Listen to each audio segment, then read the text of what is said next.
மேகதாது அணை விவகாரம் குறித்து அனைத்து கட்சி நாடாளுமன்ற உறுப்பினர்களுடன் கர்நாடக முதல்வர் டி.கே. சிவகுமார் தலைமையில் டெல்லியில் ஆலோசனை கூட்டம் தற்போது நடைபெற்று வருகிறது.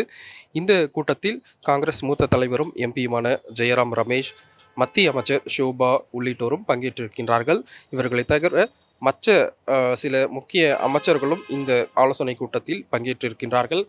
மேகதாது அணை கட்டும் விவகாரத்தில் கர்நாடக அரசு தொடர்ந்து முக்கிய நகர்வுகளை எடுத்து வரக்கூடிய நிலையில் டெல்லியில் நடைபெறும் இந்த ஒரு ஆலோசனை கூட்டம் மிக முக்கியத்துவம் வாய்ந்ததாக பார்க்கப்படுகிறது. சற்று தினங்களுக்கு முன்பாக கர்நாடகா முதல்வர் டி.கே. சிவகுமார் டெல்லி பயணத்தின் போது கூட மத்திய அமைச்சர் அதேபோல் பிரதமர் மோடியும் சந்தித்து மேகதாது அணை கட்டுவதற்கான அனுமதி அளிக்க வேண்டும் என்பதையும் நேரில் வலியுறுத்தி இருந்தது நமக்கு தெரியும். அதே போல் தமிழ்நாடு அரசு தொடர்ந்து இதற்கு எதிர்ப்பு தெரிவித்து வரக்கூடிய நிலையில் டெல்லியில் இந்த விவகாரம் குறித்து அனைத்து கட்சிகளுடைய கருத்துக்களையும் கேட்பதற்கு ஒரு விதமாக இந்த ஆலோசனை கூட்டமானது தற்போது நடைபெற்று வருகிறது.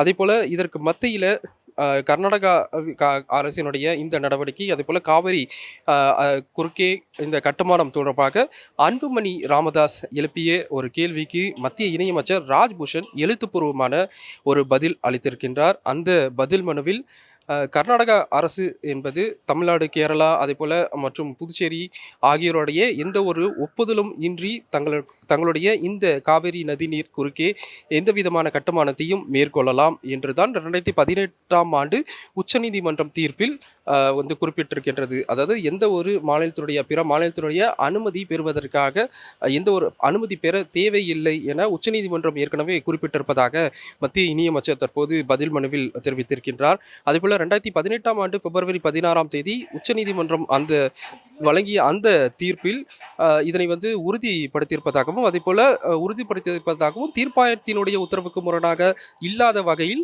மாநில எல்லைகளுக்குள் நீரை பயன்படுத்தவும் அதன் பயனை அனுபவிக்கவும் எந்த ஒரு மாநிலத்துக்கும் அதிகாரம் உள்ளது என மீண்டும் வலியுறுத்தியுள்ளதாகவும் மத்திய இணையமைச்சர் தன்னுடைய அந்த பதில் மனுவில் தெரிவித்திருக்கின்றார். அதே போல மேகதாது சமநிலை நீர்த்தேக்கம் மற்றும் குடிநீர் திட்டம் தொடர்பாக கர்நாடகா 2019ஆம் ஆண்டு சமர்ப்பித்த அந்த விரிவான திட்ட அறிக்கை, காவிரி விவகார தீர்ப்பாயத்தின் உத்தரவு மற்றும் மத்திய நீர்வள ஆணையத்தின் நடைமுறை வழிகாட்டுதல்களுக்கு ஏற்ப திருத்தம் செய்து மீண்டும் சமர்ப்பிக்குமாறு திட்ட அதிகாரிகளுக்கு திருப்பி அனுப்பப்பட்டுள்ளதாகவும் தனது பதில் மனுவில் மத்திய இணையமைச்சர் தெரிவித்திருக்கின்றார்.